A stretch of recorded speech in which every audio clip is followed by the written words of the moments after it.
as well. So that'll be good. Absolutely. So I've got it recording. Everything's gonna be fine. I think I've done enough of these now that I shouldn't have any technical. I will turn on I'm going to turn on the captions as well, just because we have got a few people that I know it's really helpful to have the captions on. So I don't know if you can turn those off on your own screens if you need to. You don't want to be distracted by them. But for those of you that are here, this is Erica. Erica and I have been connected for like a couple of years. Yeah, at least, yeah. Been aware of one another for a while, and she very kindly offered to give us a talk on how to land a TEDx, which dovetails beautifully because we did one with Olivia last week on overcoming speaking anxiety. So now none of you are anxious about speaking, you can go and do a TEDx. So Erica's going to guide us through all of this. I'm going to leave it down to her. I'm going to mute myself, and I'm actually going to turn the video off because I haven't eaten all day. So I'm just going to go and eat some food while I'm here. Go for it. On one-to-one calls. But Erica, over to you. Thank you, Lily. Thank you so much. And thanks, guys, for turning up and yeah, giving me the floor for the next hour. So hopefully I'll share some stuff that will add value. And the fact that you are attending this session, I'm going to make the assumption that you've got an interest in potentially doing a TEDx talk at some point. I want the session to be really interactive. A lot of what I do is in the virtual space, keynoting and facilitating. So, you know, open up your chat as we go through the session. Feel free to put any thoughts, any questions, queries as I go through my session with you today, and I'll answer them as we go through. So I won't kind of do like a formal Q&A or anything like that at the end.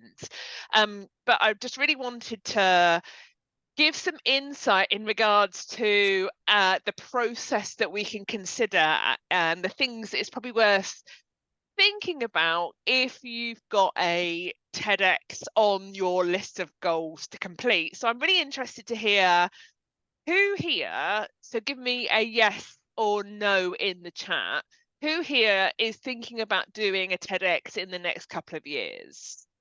Give me a yes or no in the chat. Just let me know, just so I can get a feel for kind of what's the level of ambition in the room, where are people's heads at. Thanks, Kay. Thanks, Angela. Lisa's possibly. Steve, maybe. Okay, cool. So it looks like we've got some folks who are definitely up for it, and some folks who are kind of considering it. So so that's cool as well. So Steve, do you mind just muting your mic for me, because I can hear something ticking away at the background? No worries at all. Thanks so much. So my name's Erica Farmer. I'm the co-founder and business director for Quantum Rise Talent Group. Before setting up my business, which is about 4 years old now, I worked in corporate learning and development. So I headed up L&D for organisations like Specsavers, LV, British Gas, Virgin, apprenticeships, talent development, that kind of stuff. So always kind of been on the verge of that kind of speaking, facilitation type stuff. And also brought in professional speakers for conferences, team events, that kind of stuff. On the screen right now, this is me talking at QCon last year, which is a leadership and software conference. And there's a picture of me behind doing my TEDx.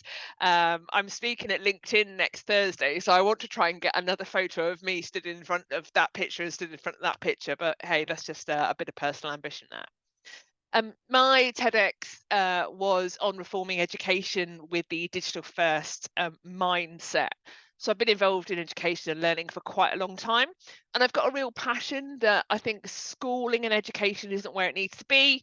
And our education system really needs to kind of kick itself up the arse when it comes to using digital tech and having a better experience, which is more personalized for our kids at school. Because if you think about what the World Economic Forum is saying about education at the moment, 66% of kids who are aged between 5 and 11, so in school right now, will go into a job that doesn't even exist yet.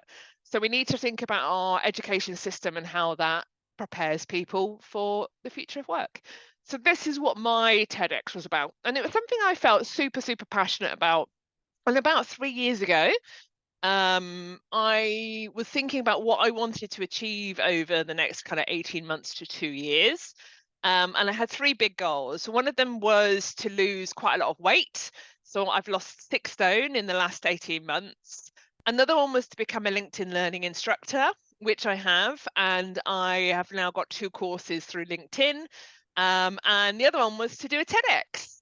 So I was really pleased that I managed to achieve all 3 of those last year. And yeah, I'm really here to share my insight on that journey. The first thing I'm going to start with, and I want you to just have a bit of a guess in the chat. What do you think these 2 words are that's going to pop up on the white part of the slide? Before you get started with something like TEDx, you need to ask yourself, do you have enough blank and blank? What do you think those 2 things are? What do you need to have enough of before you even think about embarking on something like giving a TEDx talk? Balls, potentially, Graham. Yeah, I love that. Think resources. Think about looking inside yourself and what does that actually mean? Potentially knowledge. Yeah, although this is about an idea worth sharing. So it's more about what you're passionate about as opposed to what you know, I would say. Passion is definitely part of it. But just think more transactionally in terms of kind of resources and what you need to put to something that's actually quite a significant undertaking. Time, Damien, absolutely one of them. What's the second one? You definitely need enough time and you need enough blank. What's the other blank? Any thoughts? It's quite a big undertaking doing stuff like this. It's not just something that kind of trickles along. You've got to kind of really consider, yeah, there we go, energy. Energy was the word that I was looking for. So for you guys, some of you might be running your own businesses, being self-employed. Some of you guys might work for other people. You know, I run my own business, which typically you spend far too much time doing, as we all know. So my Sundays for about 6 months were dedicated to the full process, thinking about what my idea worth sharing was, thinking about the types of events that I want to apply for, thinking about putting together what a great TEDx application looks and feels like. Damien says, I see that ramifying your masterclass works well.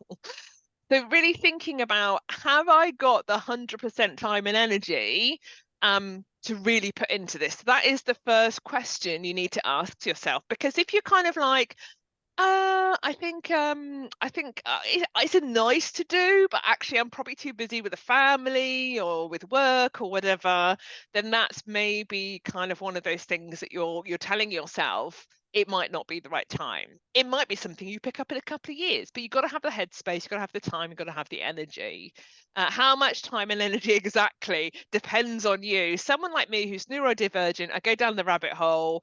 I put far too much time and energy into stuff. I take things extremely seriously. It was every Sunday for 6 months that I spent practicing, crafting, scripting, recording it on my phone, playing it back, saying it to people, rewriting it, putting slides together, practicing it again, going to rehearsals in Scunthorpe, doing it online, doing it in person. It is quite a big undertaking. Because TEDx is getting quite competitive now as well. So the 3 things, the 3 kind of steps I'm sharing with you today are the ones that you can see on the screen right now. Number 1, you gotta is Scunthorpe compulsory. I'll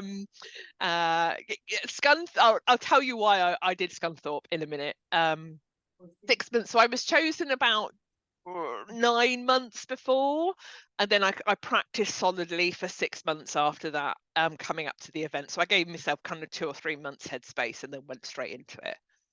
Have an idea worth sharing. Number 1, that's where you've got to start. You've got to be passionate about something. You've got to have something you want to take out to the world and talk about. Number 2, do your research, and I'll give you some kind of hints and pointers that sit underneath that, because you need to be prepared in the right way before you go anywhere near thinking about writing an application or writing a script. And number 3, you need to write a kick-ass application.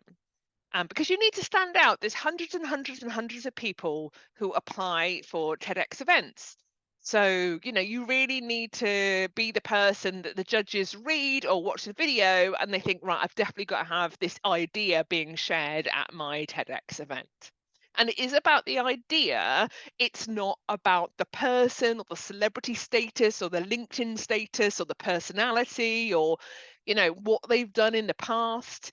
It's all about the idea worth sharing. And if you know anything about TED and TEDx, that's the journey that they've been on. They're non-profit. They TED is the centralized kind of piece where you see people like Simon Sinek go and do his talks. And then TEDx is the independent licensed element of that that's all around the world. And there's hundreds of thousands of TEDx events around the world. But they all kind of follow this ethos of having an idea worth sharing.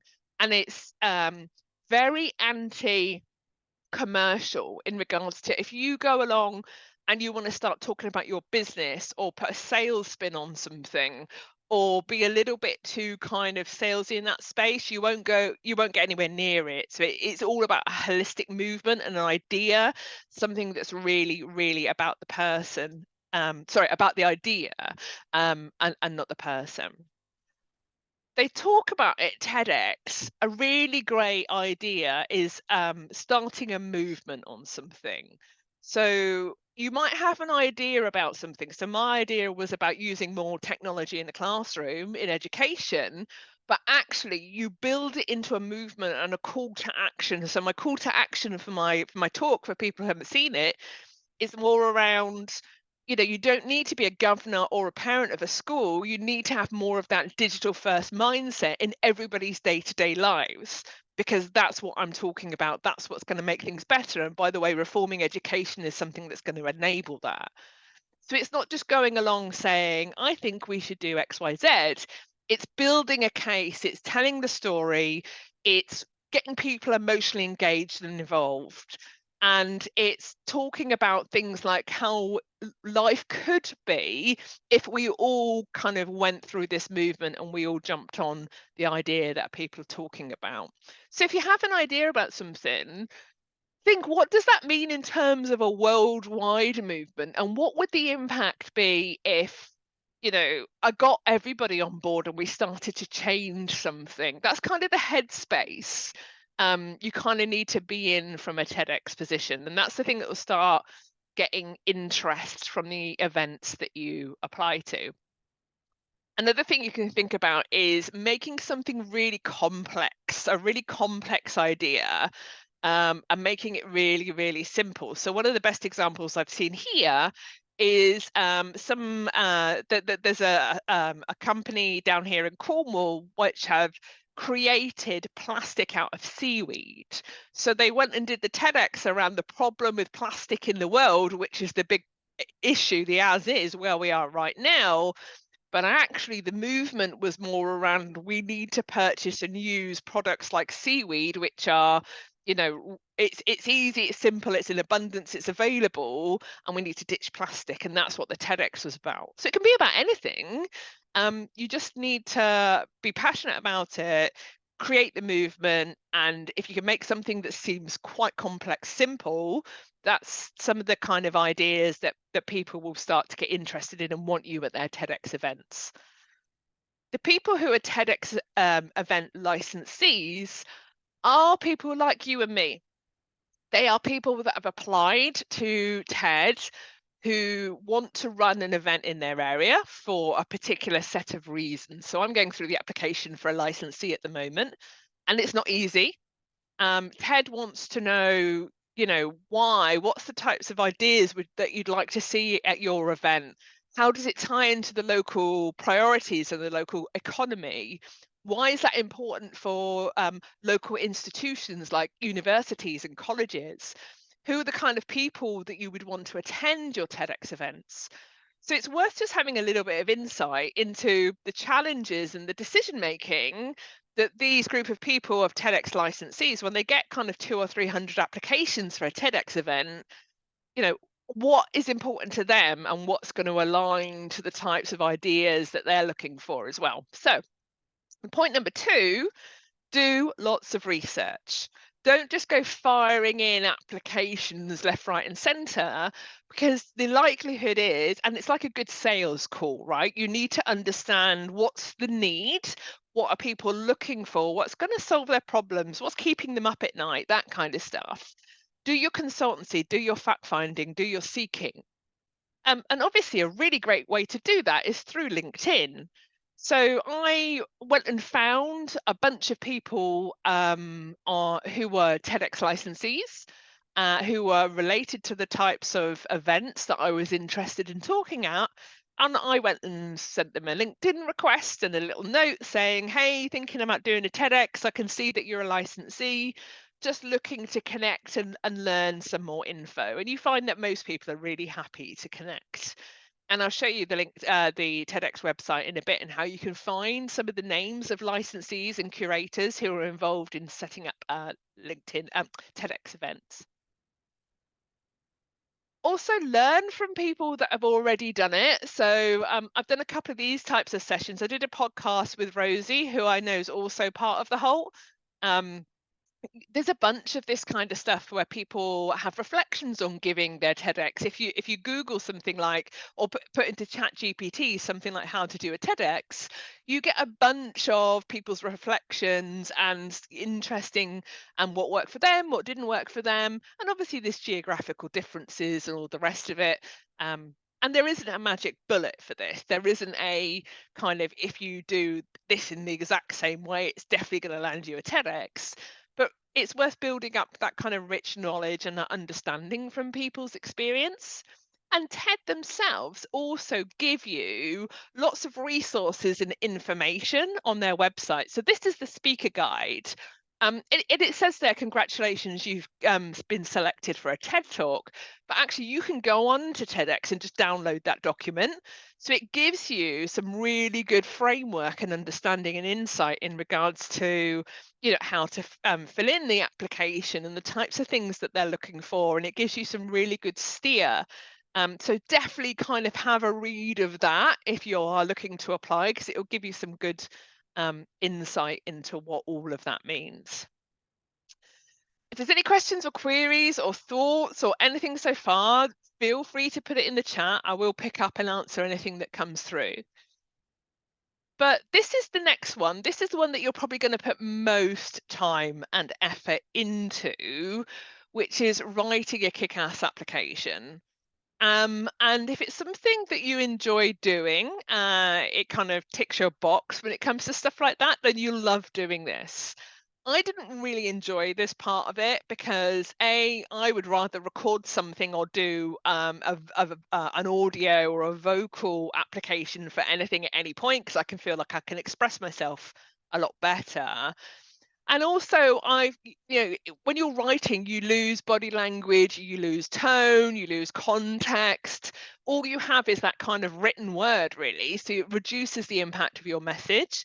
So that's why it's even more important to write a kick-ass application, because some of the applications are written only, some of them ask you to submit a video, like a pitch type thing. Some of them ask you to send a recording of maybe an event that you've spoken to or facilitated at the past. If you don't have anything like that, you can do a piece to camera on your own, on Zoom or Teams or whatever it might be. So all of them are slightly different. So just be really aware of what that means and how that plays, or if that plays to your strengths, and what you enjoy doing, because that will come across.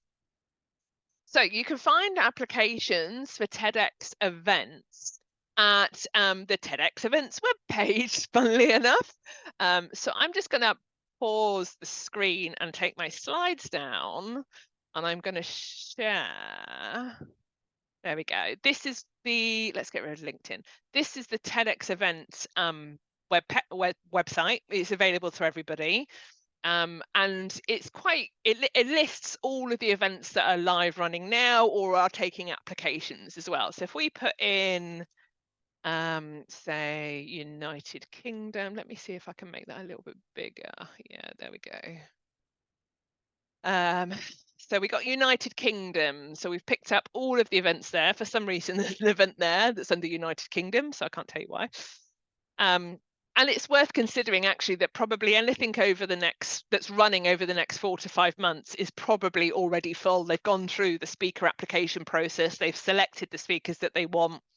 Some of them have particular themes that they want your talks to align to. So Scunthorpe, this is why I applied to Scunthorpe, because the theme was reimagining. So you had to talk about what would happen if something was reimagined. So from my perspective, the reform in education with the digital first mindset fitted really nicely with what they were looking for at Scunthorpe.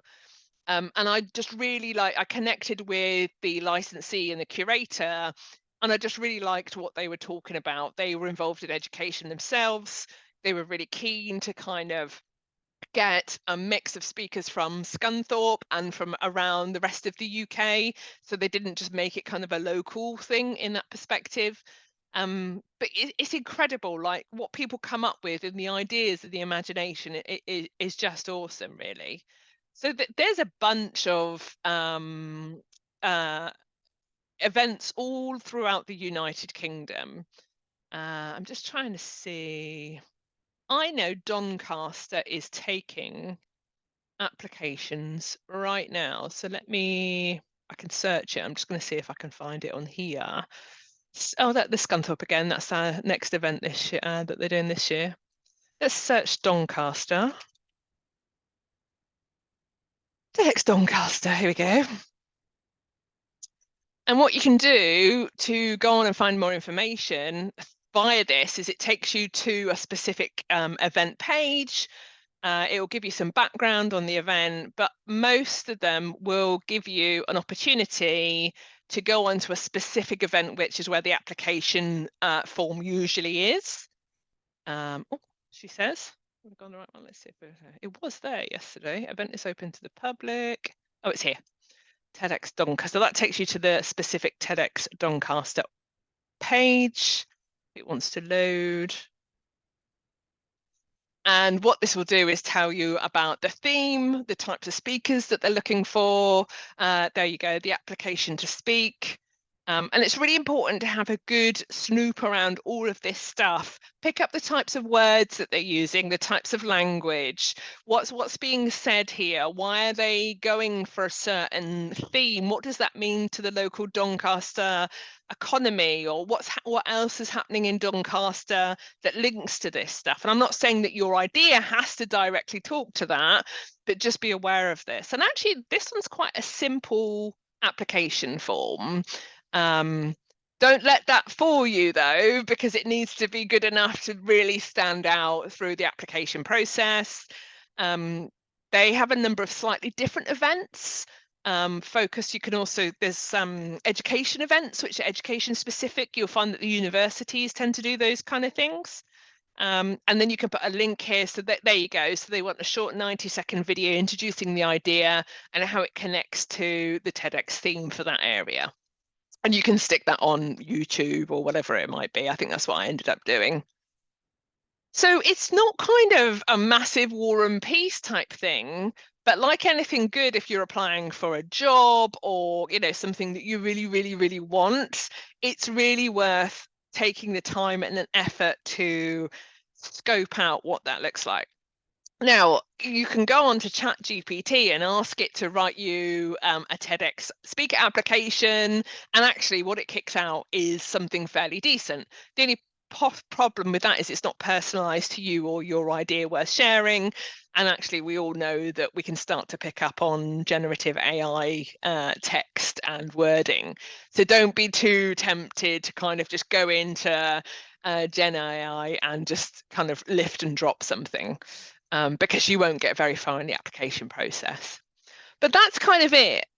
You put your application in, and then you probably don't hear anything for a couple of months, because there will obviously be a closing date, and then the committee have to get together and review applications. And like I said before, it's normally a couple of hundred at least.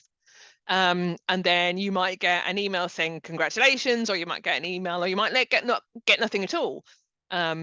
There might be another part to the process. They might want, I think I had to do a one-to-one Google call. after I was accepted, just to make sure they were comfortable with everything and I was comfortable for everything. And then you go into a bit of a process, and that process could be you get some speaker coaching, you have to go on to rehearsals and dress rehearsals. You might, so I think we had like 3 or 4 different kind of virtual events before we went for the real event. If you live close to the venue, then obviously you can turn up. I don't live close to Scunthorpe, I live in the southwest, so I was dialing in virtually. But again, it's just about negotiating that with the curator or the licensees for the TEDx events that you're being part of. Let me go back to the slides. The other thing you can do to understand who is looking for speakers, because the speaker window only opens for about 3 months every year per event. They're not always open for people to apply to speak, is go and sign up to the newsletters of the TEDx events that you are interested in being part of. So I probably have about 5 or 6 land in my inbox every month. A couple of examples there that you can see. I'll go on and have a look at see what else is happening, because it might be that I want to attend and just go and watch TEDx for the day, or they take on volunteers for the day or to be part of the committee and things like that. So that's another way to kind of get in with people really, and understand what the art of the possible is and what people are looking for, and all that kind of good stuff as well. So don't be afraid to go and sign up for some stuff, do some LinkedIn stalking, watch some good TEDx's on the TEDx site. All of our recordings are on there. So go and have a look at what kind of works for you, and write out the application, get it right word for word before you submit it. So whether you stick it in an Excel document or a Word document, or you read it out first, share it with people, see how it lands. But don't feel tempted just to kind of throw some words in and submit, because it probably won't go very far. This is great. I'll have to catch the rest of the recording. No problem at all. You're very welcome. So yeah, the other thing is, if you have to do a short pitch, the 90-second pitch, like you saw on the Doncaster process, and this is really obvious, but I want to make the point of it, is practice, practice, practice, practice, practice, because this will be the small wave against the tsunami of the practice that you need to do if you become a speaker as well. So get used to practicing, watching back. I know some people can't stand the sound of their own voice. Some people don't like watching themselves on camera, but this, for me, particularly from a background in L&D, is probably the best form of feedback you can ever get when it comes to facilitating or speaking.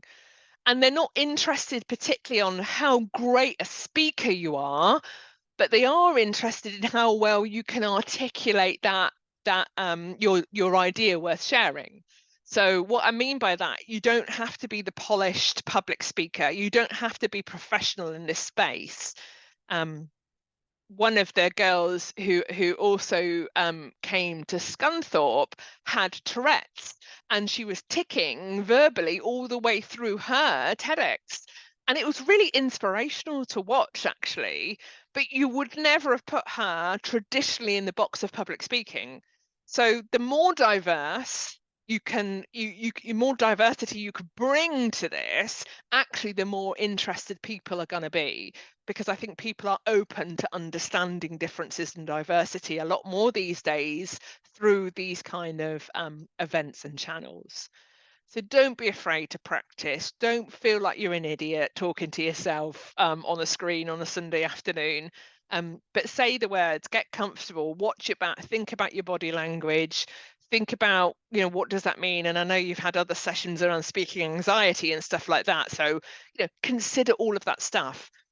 I remember the first time I stood up and spoke in front of people. It was my first proper job in recruitment, and I was probably 23, and I was stood up in front of about 60 managers, and my hands were shaking. And I remember my friend said to me afterwards, "You were great, but your piece of paper was shaking like crazy." And now I speak professionally for a career. I keynote at events. I'm at LinkedIn next week. I'm doing some stuff in London the following week. this stuff is practice, practice, practice, practice. Energy, passion, all of that good stuff really helps, but it's practice, you know. So this is what I mean by this. Don't be afraid to record yourself and get yourself going. Put the time in, like I've said. I think I kind of emphasized that quite a lot at the beginning, because when you do get onto that TEDx stage on that day, whenever that is, when that comes, you will look back and think, I'm so glad I put all those miles in. I'm so glad I did that practice. I'm so glad I articulated my application the way I did. I'm so glad I built that relationship with the licensees and the curators, because all of that helps you in a really kind of nervous place. And like whenever I get up to speak, I still have butterflies. I'm always nervous. And it's about finding that and harnessing that in the same way. And I find the more prepared I am, the better I perform on the day, really. So if you haven't seen my TEDx, Digital First Mindset, you can stick that into YouTube and it comes up on the TEDx website. There's the link there as well. But that's kind of it, really. That's kind of the key things I wanted to share with you in the session today. I'm very open to if anybody wants to open up their mic and ask any questions or give any thoughts or reflections or feedback. But I'm also interested to understand, for those of you who are really kind of set on doing a TEDx in the next couple of years, has that given you some insight? Has that helped in terms of my experience and the journey that I've been through? So really open to people's reflections and questions. Thank you so much, Erica. That was great. Have we got anybody that has any questions or thoughts or ideas on what they'd want to do a TEDx about? Oh, I think Kay's got her hand up. Of course, Kay has. Kay is the lady that makes people look good on stage. That's not why I have a question. Is that what the question's about? Maybe are you gonna switch off the camera share so I can see you bigger?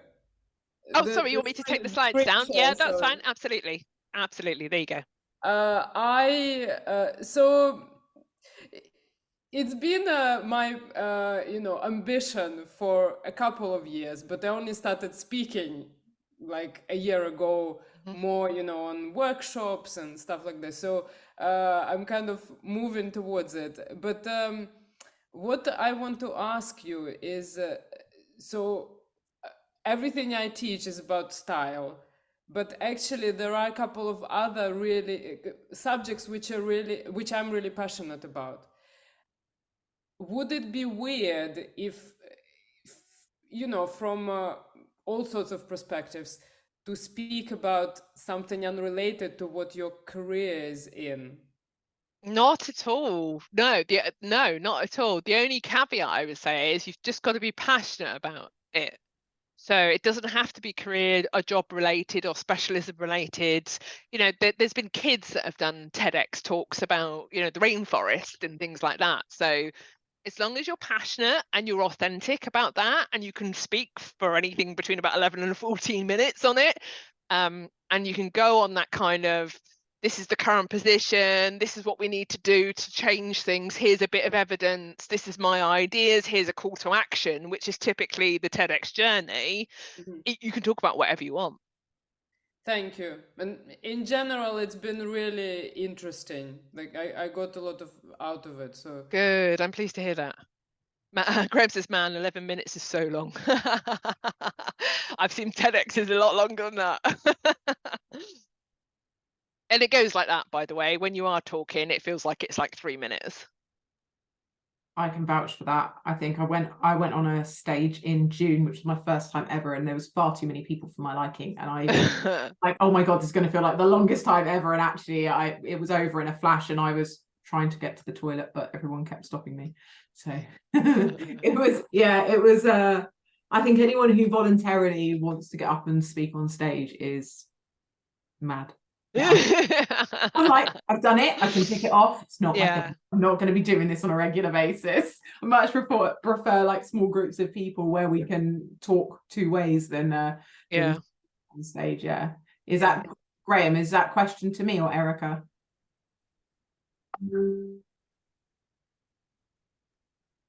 Graham's asking, did you do public speaking before? Erica. Okay. Cool. So I did my first kind of paid gig about 18 months ago.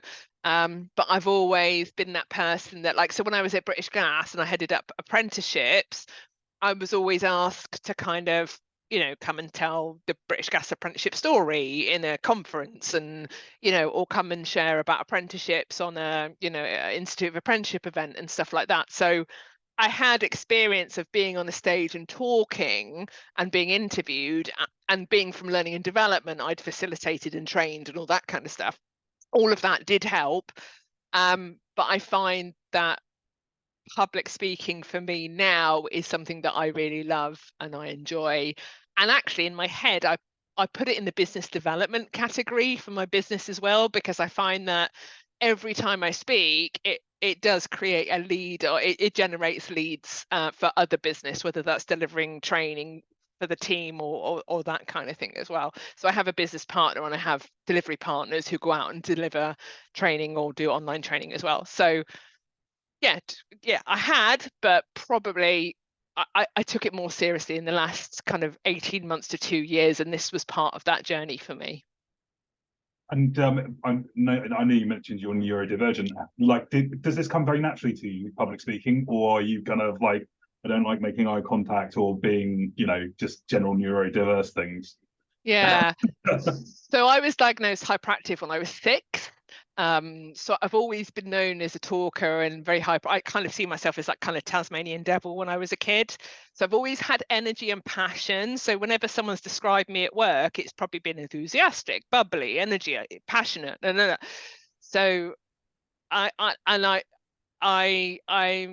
enjoy it, but I think that's because I'm a bit of a show off and I like to let it all hang out, and I've got an ego, so that probably is put more of a drive. I'm not shy. That neurodivergent honesty coming out there. There you go. That's what you get when you ask the question. I can't not tell you the truth. Thank you. Erica, I got a question for you. Okay. Hi. Hiya. Hi, Karim. Hi. So what kind of subject areas do you think they're easy to pass through the application process? You said about... That's a great question. The lazy answer to that, Karim, would be things like current topics, AI, neurodivergence, mental health.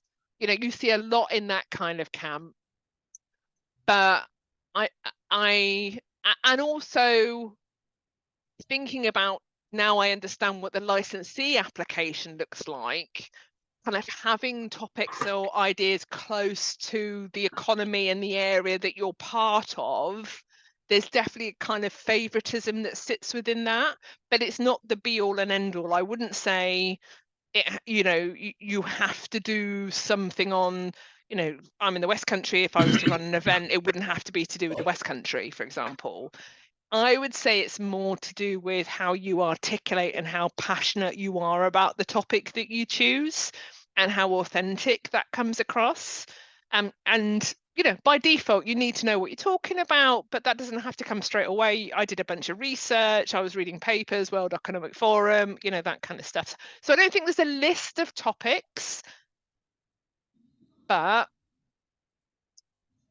there's definitely something around what's going on for that local area, if that makes sense. Yeah. I mean, for example, ADHD, neurodiversity, there will be a lot of competition in that area if you want to talk about AI, technology, anything to. So that was my reason. It's not like I would love to be like a TEDx speaker. I can't speak on the thing on the stage. I can't. But I just wanted to ask this question only because the people I work with, sometimes, this kind of conversation comes up about the TEDx and stuff. Because in Manchester, we got the Bridgewater Hall where there's a lot of TEDx, speaker comes and they do their sessions. So I never been to any of the TEDx, never. But I would love to go next year, actually, just to experience. Yeah, and Manchester is such a big event. I think Steve on the call, he would be a great TEDx speaker. Really? Steve on the call. What would you talk about, Steve? Have you thought about doing the TEDx? Mindfulness. Yeah, I don't know. I mean, I was chatting to Lee. just before this call. I'd love actually. It's one of those things that would scare the crap out of me, Erica. But I'd probably love it. Hopefully during and definitely after. Yeah. Yeah, absolutely. It does really push you outside your comfort zone, partly because it's TEDx, oh my God, you know, and I put far too much pressure on myself because it was TEDx, oh my God. But I'm so glad that I did it. And has it brought me new business in? I don't know directly, but I definitely use it for collateral, for credibility. You know, when I go and do other speaking gigs, I talk about it. So I guess it's a bit of a stamp of quality, and it shows that you've been through that kind of journey as well. So you would love it. Yeah, you definitely would love it. I watched Andy Puddican do it. Do you know the guy behind Headspace? Oh, yes. So he did it, and for some reason, I guess he was looking for an angle. He did the entire talk when he was juggling, I think. Wow. Oh my God. Juggling 3 balls and doing a TEDx talk at the same time. Isn't he like an ex-monk as well or something like that? Yeah, or Buddhist? His story's quite interesting. So he grew up in Bristol, I think, loads of trauma, probably loads of PTSD, went off to Thailand or somewhere to try and find a bit of peace, and ended up coming back to the West and creating a huge, he's in California now, I think. Wow. Loads of money with Headspace, yeah. Wow, good for him. Good for him. We do office ergonomics, and I don't think so anyone will ever want to hear on a TEDx like an ergonomist jumping on a stage with a chair and sliding up and down, and people want to listen to that person. You never know, right? Karim, you could do your entire talk while spinning on a chair. Well, yeah, that's what it is. Yes, yeah, I probably need an assistant from somewhere. So we can be 2 people on the stage. Imagine that, you know. Before we let Erica go, have we got any other questions from anybody? No? In that case, should we give her a big round of applause and a thank you? Thank you so much. And can I get a little photo as well? Yeah, absolutely. And if we're not connected on LinkedIn, then definitely drop me a connection request as well. Smile! Yay!